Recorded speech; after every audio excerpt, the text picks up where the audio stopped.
Assalamualaikum warahmatullahi wabarakatuh. Bagaimana kabarnya hari ini teman-teman? Sehat? Alhamdulillah sehat. Teman-teman, walaupun saat ini kita belajar dalam kondisi seperti ini, pembelajaran jarak jauh, namun Bu Fitri harap kalian yang ada di rumah saat ini tetap semangat belajarnya, tetap termotivasi untuk belajarnya. Teman-teman, hari ini kita akan belajar mengenai teks prosedur. Kalian tahu apa itu teks prosedur? Untuk lebih jelasnya, mari bersama-sama perhatikan paparan dari saya berikut ini. Anak-anak, sekarang kita belajar mengenai teks prosedur. Silakan diperhatikan dengan baik dan dengarkan dengan saksama. Pada kegiatan pembelajaran kali ini, tujuan pembelajarannya apa sih? Kenapa sih kita harus belajar mengenai teks prosedur? Maka ada dua tujuan pembelajaran untuk teks prosedur. Yang pertama yakni siswa dapat menganalisis struktur dan kebahasaan teks prosedur. Yang kedua, siswa terampil untuk mengembangkan teks prosedur dengan memperhatikan hasil analisis terhadap isi, struktur, sekaligus kebahasaannya. Ini merupakan tujuan pembelajaran kita untuk teks prosedur. Pada kesempatan kali ini, apa saja yang akan kita pelajari?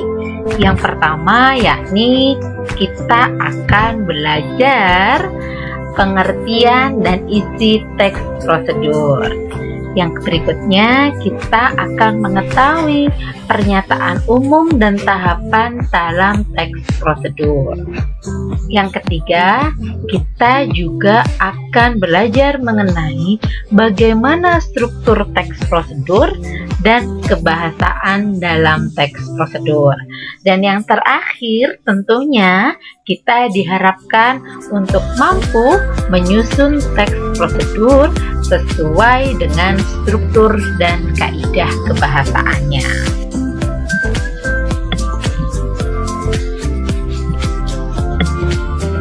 Nah, sekarang saya memiliki sebuah teks. Nah, dalam teks ini ada 3 warna kalau kalian perhatikan. Ada yang warna putih, ada yang warna hitam, dan ada yang warna kuning. Nah, yang warna putih di situ bisa kalian baca sendiri. Sudah?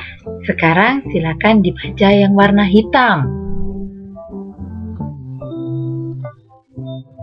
Oke, lanjut silakan dibaca yang warna kuning.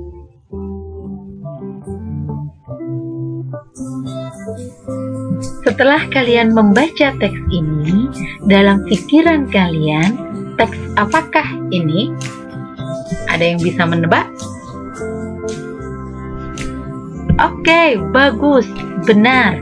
Ini adalah teks prosedur. Lalu apa sajakah struktur dalam teks prosedur? Bagaimana teks prosedur itu? Dan bahasa yang bagaimana yang digunakan dalam teks prosedur? Kita bahas berikut ini. Disimak dengan baik ya teman-teman. Nah, sekarang apa yang dimaksud dengan teks prosedur? Misalkan kita akan membuat mie instan, pasti ada langkah-langkah yang harus kita lakukan untuk membuat mie instan. Atau kita akan membuat konten TikTok. Nah, tentunya pasti juga ada beberapa cara yang harus dilakukan untuk membuat TikTok. Nah, langkah-langkah itulah yang bisa dikatakan sebagai teks prosedur. Jadi, teks prosedur dapat dikatakan adalah jenis teks yang menunjukkan dan menjelaskan sebuah proses dalam membuat atau mengoperasikan sesuatu yang dikerjakan melalui langkah-langkah sistematis atau teratur dan tentunya harus berurutan. Tujuan dari teks prosedur di sini adalah satu, untuk memberikan petunjuk atau cara melakukan sesuatu melalui serangkaian kegiatan. Yang kedua, teks prosedur juga memiliki tujuan untuk memudahkan pendengar atau pembaca dalam melakukan suatu aktivitas secara tepat, sehingga hasil yang diharapkan sesuai dengan langkah-langkah dalam teks prosedur. Sebuah teks dikatakan dia adalah teks prosedur bila teks tersebut memiliki ciri-ciri sebagai berikut. Yang pertama, teks prosedur senantiasa berisikan langkah-langkah, disusun secara informatif, dan dijelaskan atau dijabarkan secara terperinci, secara detail. Dan teks prosedur ciri yang berikutnya yakni bersifat objektif. Dan teks prosedur menggunakan syarat atau pilihan. Serta ciri yang terakhir dalam teks prosedur yakni kalimatnya jelas, logis, dan singkat. Ada beberapa jenis teks prosedur. Yang pertama, jenis teks prosedur adalah teks prosedur cara membuat sesuatu. Misalkan, cara memasak, cara membuat kursi, dan lain sebagainya. Ada pula teks prosedur cara melakukan sesuatu, contohnya cara berwudu, cara bersalat, cara bertayamum. Nah, itu merupakan teks prosedur cara melakukan sesuatu. Dan yang ketiga adalah teks prosedur cara memainkan sesuatu. Contohnya misalkan cara menyalakan televisi, cara menyalakan komputer, dan lain sebagainya. Itu merupakan jenis-jenis dalam teks prosedur. Di dalam bahasa Indonesia, kita mempelajari berbagai macam teks. Lalu, apakah yang membedakan antara teks satu dengan teks yang lain? Yang membedakan yakni pada struktur teksnya. Nah, teks prosedur memiliki struktur yang berbeda dengan teks-teks yang lain. Struktur dalam teks prosedur meliputi 1. Bagian tujuan, 2. Bagian material, dan 3. Bagian langkah-langkah. Apa itu bagian tujuan, apa itu bagian material, dan apa itu bagian langkah-langkah? Simak slide-slide berikutnya. Bagian tujuan. Bagian ini berisikan tujuan dibuatnya teks prosedur tersebut atau hasil akhir yang akan diperoleh dalam teks prosedur yang kita buat. Berikutnya yakni bagian material. Bagian material ini berisikan bahan, alat, atau material-material yang diperlukan. Pada umumnya, penggunaan bagian material terdapat pada teks prosedur tentang membuat barang atau minuman. Jadi, bagian material yang memuat bahan dan alat tidak terdapat pada semua jenis teks prosedur, hanya pada beberapa jenis teks prosedur. Nah, dan berikutnya yakni bagian langkah-langkah. Langkah-langkah ini merupakan salah satu ciri yang menonjol pada teks prosedur. Nah, pada bagian ini berisikan langkah-langkah yang harus ditempuh untuk memperoleh hasil sesuai dengan tujuan teks prosedur. Pada bagian ini, setiap langkah harus dilakukan atau harus ditulis secara urut atau runtut, sehingga pembaca maupun pendengar itu mampu melaksanakan apa yang ada di langkah-langkah tersebut dan mencapai hasil dari teks prosedur yang diinginkan. Ketika kita membuat sebuah teks prosedur atau kita membaca sebuah teks prosedur, pasti di situ terdapat kaidah-kaidah kebahasaan yang bisa dikategorikan sebagai salah satu ciri dari teks prosedur. Di dalam teks prosedur ada kata ganti atau pronomina. Selain itu, di dalam teks prosedur juga ada konjungsi temporal dan ada kata material atau tingkah laku serta kalimat imperatif, deklaratif, serta interrogatif. Kita bahas satu persatu berikutnya. Yang pertama yakni kata ganti.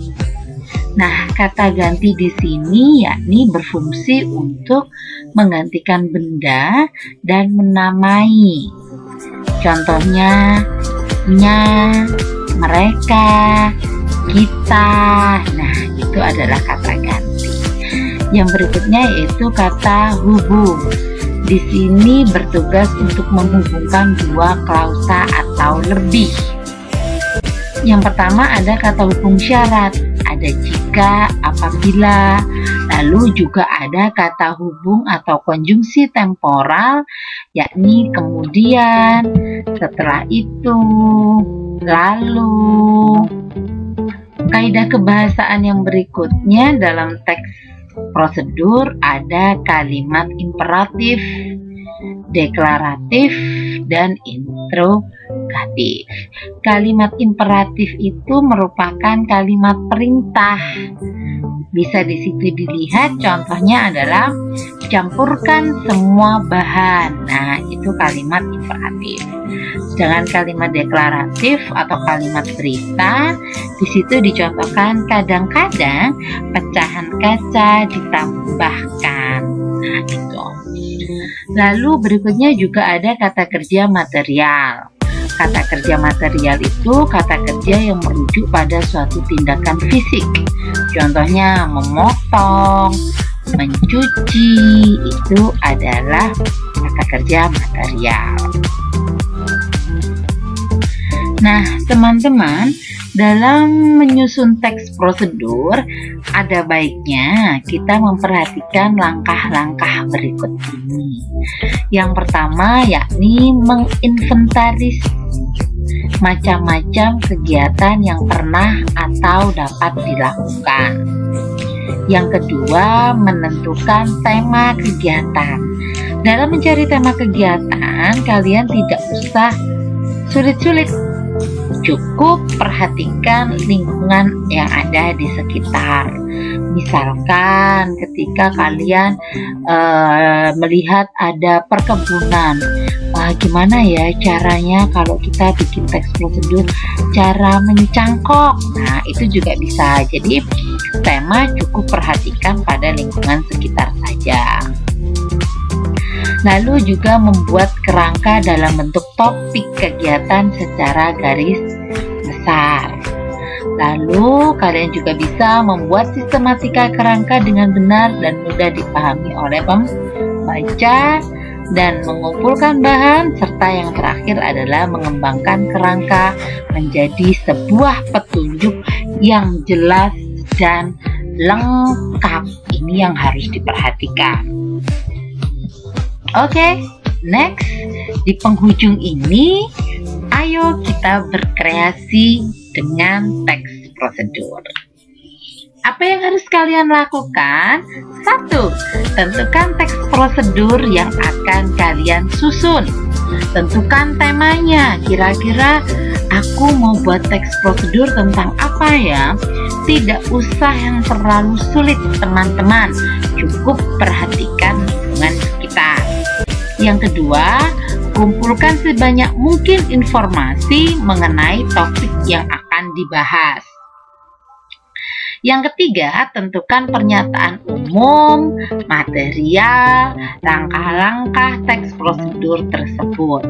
Dan yang berikutnya, susun teks prosedur tersebut menjadi sebuah teks prosedur yang utuh dan runtut. Jika sudah selesai mengerjakannya, kalian boleh mengirimkannya di e-learning Bahasa Indonesia kelas 11. Nah, teks prosedur yang baik itu adalah 1, dia harus runtut sesuai dengan struktur teks prosedur. Mulai tadi ada tujuan, material, dan langkah-langkah.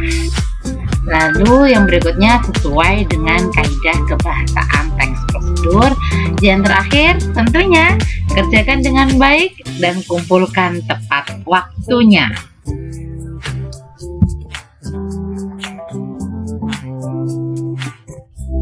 Sekian pemaparan dari saya. Semoga apa yang sudah saya jelaskan tadi bisa kalian terima dengan baik dan tentunya bisa mempermudah kalian nantinya ketika membuat teks prosedur sesuai dengan tema yang sudah kalian tentukan sendiri. Akhirul kata dari saya, tetap semangat belajarnya, selamat mengerjakan, dan wassalamualaikum warahmatullahi wabarakatuh.